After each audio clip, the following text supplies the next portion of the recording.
Hello everyone, আসসালামু আলাইকুম। কেমন আছেন সবাই? আশা করি অনেক ভালো আছেন। ছোটোবেলা থেকে শহরে বেড়ে উঠলেও আমার দাদুর বাড়ি কিন্তু গ্রামেই। শহরে থাকার সুবাদে গ্রামে তেমন একটা কখনো স্থায়ীভাবে এসে থাকা হয়নি। এই বছর 6 মাসে হয়তো বেড়াতে আসা হয়েছে। তবে ছোটোবেলায় অনেক বেশি আসা হতো, আর বড় হওয়ার পরে তো তেমন একটা আশাই হয় না। কিন্তু ছোটোবেলায় আমরা অনেক বেশি গ্রামে আসতাম, এসে অনেক দিন করে থাকতাম। অনেক মজা হতো তখন।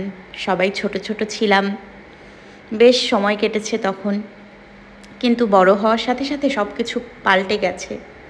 সময় বদলে গেছে, মানুষগুলো বদলে গেছে, আমরাও সেই সাথে বড় হয়ে গেছি, মন মানসিকতা সব কিছুই বদলে গেছে।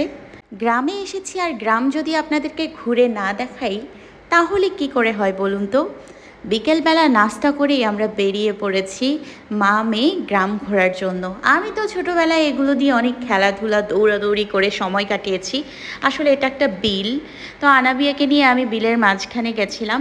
এখন তো বৃষ্টির সিজন, তো মোটামুটি একটু পানি হচ্ছে। কিছুদিন পরে এই পুরো বিলটা অনেক পানি হবে, আর সেই সাথে এখানে পদ্ম ফুল শাপলা ফুল খুবই সুন্দর হয়, তো খুবই ভালো লাগে। এখন যেহেতু দেখাতে পারলাম না, তো যখন পদ্ম ফুল ফুটবে তখন একবার এসে আপনাদের সাথে ভিডিও শেয়ার করব। এর আগে আমি একবার এসে পদ্ম ফুল তুলতে গিয়ে ভিডিও করেছিলাম, সেটা আমার আগের চ্যানেলটাতে ছিল। যারা ওই চ্যানেলে আমাকে ফলো করতেন তারা দেখে থাকবেন। কিন্তু দুঃখজনকভাবে এটাই বলবো যে ওই ভিডিওটা আর নেই। এই জন্য এরপরে যখন পদ্ম ফুল হবে তখন আবার এসে আমরা মা মেয়ে ভিডিও করব। আনাবিয়াকে নিয়ে আমি গ্রাম ঘুরছি, আর ভীষণ মজা হচ্ছে। আর তার মধ্যে এত পরিমাণে গরম ছিল যে রোদে অবস্থা খারাপ। যদিও এখন বিকেলবেলা, তারপর রোদটা পুরোপুরি যায়নি, প্রচুর গরম লাগছে। এখানে একটা বাঁশঝাড় ছিল, আর এখানে আমরা মা মেয়ে ছায়ার মধ্যে দাঁড়িয়ে একটু সময় কাটাচ্ছিলাম। তারপরে আনাবিয়াকে এই গরু দেখাতে নিয়ে আসলাম। ও তো গরু ছাগলের পাগল, গরু ছাগল ভীষণ পছন্দ করে।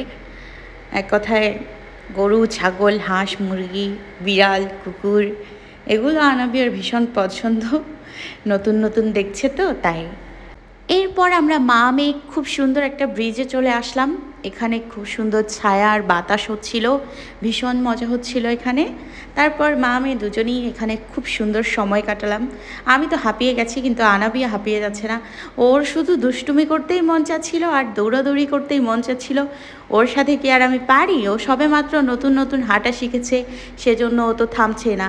আর আমি তো হাঁটতে হাঁটতে এই পর্যন্ত চলে এসেছি, বাচ্চার মা হয়ে গেছি, তো আমি তো হাঁপিয়ে যাবই, তাই না? তো এটাও একটা বিল ছিল, মানে এটা পুরোটাই একটা বিল। আর এই বিলে অনেক পানি হয়। আমাদের এই গ্রামে দুটো বিল, অনেক নিচু জায়গা। তারপর আমি এখানে ছবি তোলার জন্য আসলাম, এই যে। আর আমি যখন এই ভিডিওটা করেছিলাম তখন কিন্তু বাংলাদেশের রাসেল ভাইপার অনেক বেশি উপদ্রব বেড়েছিল, তো ভীষণ ভয় লাগছিল জঙ্গল টঙ্গলে যেতে, তার মধ্যে বিলে যেতে বেশি ভয় হচ্ছিল। তারপরেও এই ভিডিওটা করেছিলাম।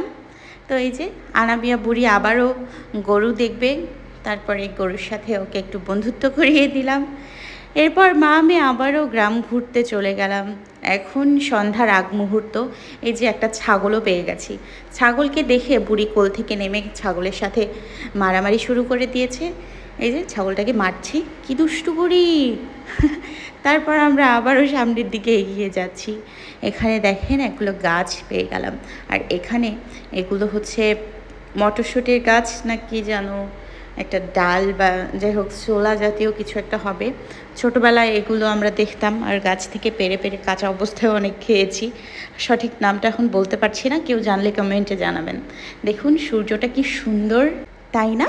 এগুলো ছিল ভুট্টার ক্ষেত, আর এখানে অনেক ভুট্টা করে।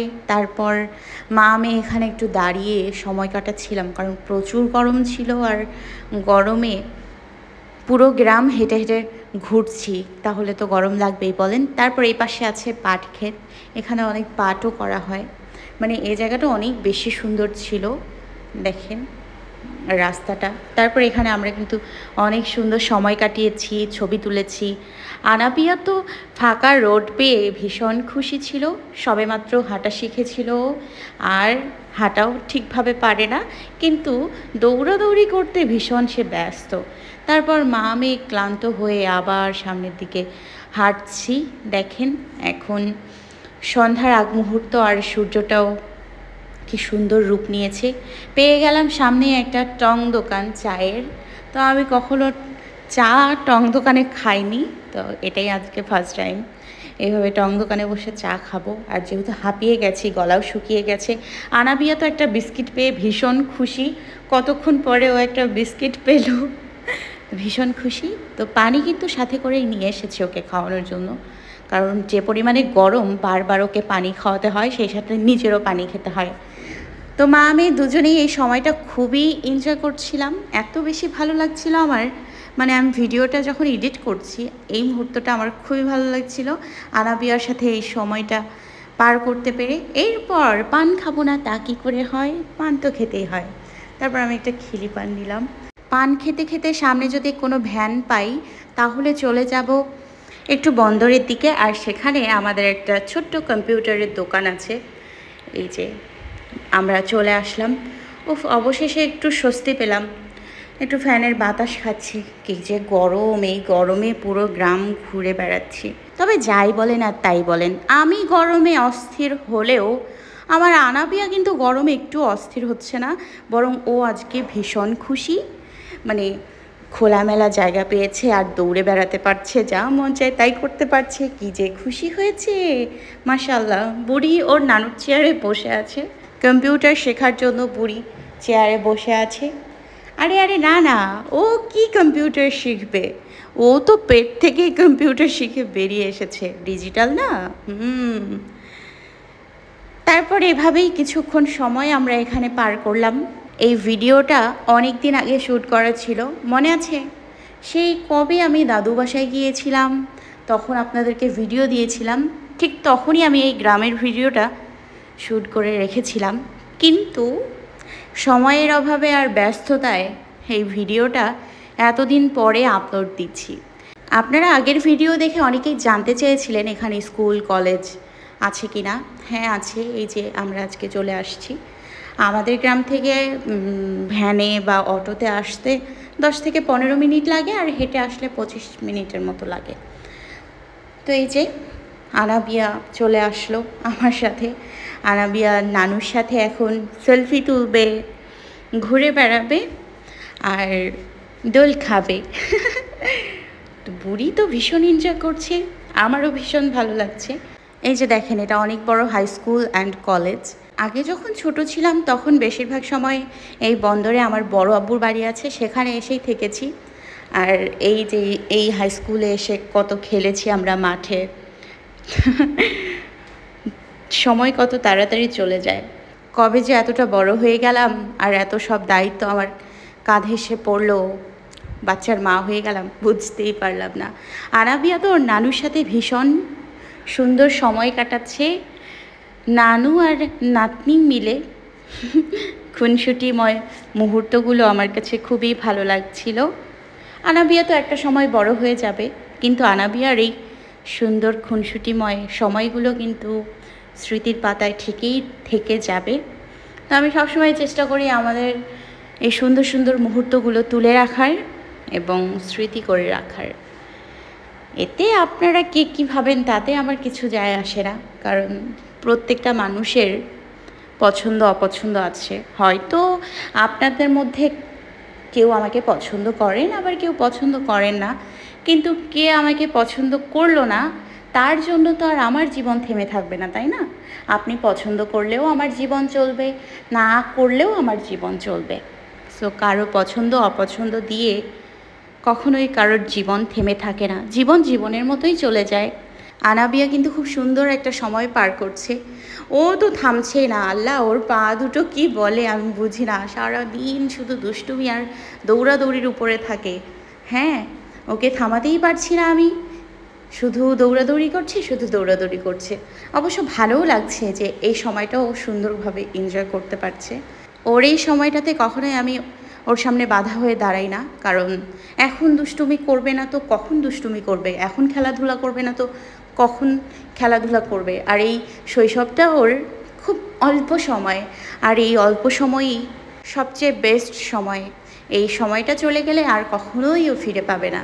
তাই এই সময়টায় ও যা মন চায় তা করুক। সারাদিন তো ঘর দরজা এলোমেলো করে রাখে, তাতেও কিছু যায় আসে না, কারণ ওর এই শৈশবটা আমি আর কখনোই ফিরে পাবো না একবার যদি চলে যায়। তারপর মা মেয়ে আমরা রেল লাইনে চলে আসলাম। এই রেল লাইন দিয়ে আমরা আগে কত খেলাধুলা করেছি, হেঁটেছি। তারপর ট্রেনের সাথে দৌড় দিয়েছি সাইড দিয়ে, খুব মজা হতো। সেই সময়গুলো অনেক মিস করি। একবার তো আমার এই রেল লাইনে পড়ে গিয়ে পুরো ঠোঁট তারপর মাথা ফেটে গেছিলো। বহু বছর আগের কথা। তারপর আনাবিয়াকে নিয়ে আজকে হাঁটছি রেল লাইনে, খুবই ভালো লাগছে সময়টা। আর আবারও একটা সুন্দর মা মেয়ের খুনসুটিময় মুহূর্ত স্মৃতির পাতায় রয়ে যাবে। এই যে অনেকটা সময় মা মেয়ে এখানে বসে সময় কাটাচ্ছিলাম। আর এখনকার এই সন্ধ্যার আগ মুহূর্তটা এত বেশি ভালো লাগছিল। আমরা তো একটা ট্রেনের অপেক্ষা করছিলাম যে সাইড থেকে একটা ট্রেন দেখব, কিন্তু এখনও একটা ট্রেন আসছে না। কেমনটা লাগে বলেন তো? তারপরেও দেখা যাক কখন আসে ট্রেন। ট্রেনের জন্য অপেক্ষা করব। ট্রেনে চড়ে আজকে মামার বাড়ি যাব, ট্রেনের জন্য অপেক্ষা করছি মা মেয়ে বসে, কিন্তু ট্রেন তো আসছে না। এই আপনারা কিন্তু কমেন্ট করে জানাতে ভুলবেন না, লাস্ট কবে এরকম রেল লাইনে বসে সময় কাটিয়েছিলেন। রেল লাইনে বসে সময় কাটাতে কিন্তু খুবই ভালো লাগে। আমারও ভীষণ ভালো লাগছে এরকম সুন্দর একটা সময় পার করতে পেরে। মাঝে মধ্যে অনেক বেশি ঘোরা উচিত, যাতে কিনা মন ভালো হয়ে যায়। তারপর আমরা চলে গেলাম একটু বাজারে। আজকে যেহেতু হাট না, তো তেমন একটা বাজারে ভিড় নেই। তো দাদির জন্য পান কিনতে হবে, এই যে পান কিনছিলাম। তারপর আনাবিয়া ওর নানুর সাথে চলে গেল খেলনা কেনার জন্য। কি খেলনা নেবে দেখছিল। খেলনা কেনার পরে ওই 1-2 বারই নেবে, তারপর খেলনার আর অস্তিত্ব থাকবে না। এখানে অনেক বড় বাজার বসে, কিন্তু আজকে বসেনি। যেদিন হাট হয় সেদিন বসে। আজকে খুব একটা লোকজন নেই, যাক ভালোই হয়েছে আমরাও এসেছি। বাজারের পাশেই কিন্তু রেল লাইন, আর এই রেল লাইনে আমরা হঠাৎ করে শব্দ শুনতে পাই ট্রেন আসার। তারপর আমরা মা মেয়ে ছুটতে চলে আসি আনাবিয়াকে ট্রেন দেখানোর জন্য। এই সময়টা কি যে ভালো লাগছিল, ভীষণ আনন্দ লাগছিল আমার আনাবিয়ার। তারপর অপেক্ষা করার পরে অবশেষে একটা লোকাল ট্রেনের দেখা পেলাম। লোকাল ট্রেন তো ঝিকঝিক ঝিকঝিক করে যাচ্ছিল, আর আনাবিয়া আর আমি ভীষণ মজা করছিলাম। আনাবিয়াও ভীষণ খুশি ছিল, ও অনেক কাছে থেকে আজকে ট্রেন দেখলো। মামের এই সময়টা খুব সুন্দর আজকে পার হলো। আর আমি কখনোই এভাবে পুরো গ্রাম ঘুরিনি, যদিও ছোটোবেলায় অনেকবার এসেছি, কিন্তু এভাবে কখনো পুরো গ্রাম ঘুরে দেখা হয়নি। মানে সব জায়গায় ঘুরেছি, কিন্তু একবারে এত হাঁটিনি কখনো। আজকে পুরো গ্রাম হাঁটতে হাঁটতে আমার পায়ে ব্যথা শুরু হয়ে গেছে। আর আমার আনাবিয়া বুড়ি তো একটু হাঁপায়নি, ভীষণ এনার্জি ওর, শক্তিশালী মেয়ে আমার, মাশাআল্লাহ। সবাই দোয়া করবেন। আজকের ভিডিওটা এই পর্যন্তই ছিল। দেখেন সন্ধ্যা হয়ে গেছে, আর সন্ধ্যার আকাশটা কি যে সুন্দর লাগছিল, খুবই ভালো লাগছিল। অবশেষে আপনাদের মনের আশাটা পূরণ করতে পারলাম। আপনারা অনেকেই বলেছিলেন গ্রাম ঘুরিয়ে দেখানোর জন্য, তো সেটাও আজকে আপনাদেরকে দেখিয়ে দিলাম। ভালো থাকবেন সবাই, আল্লাহ হাফেজ।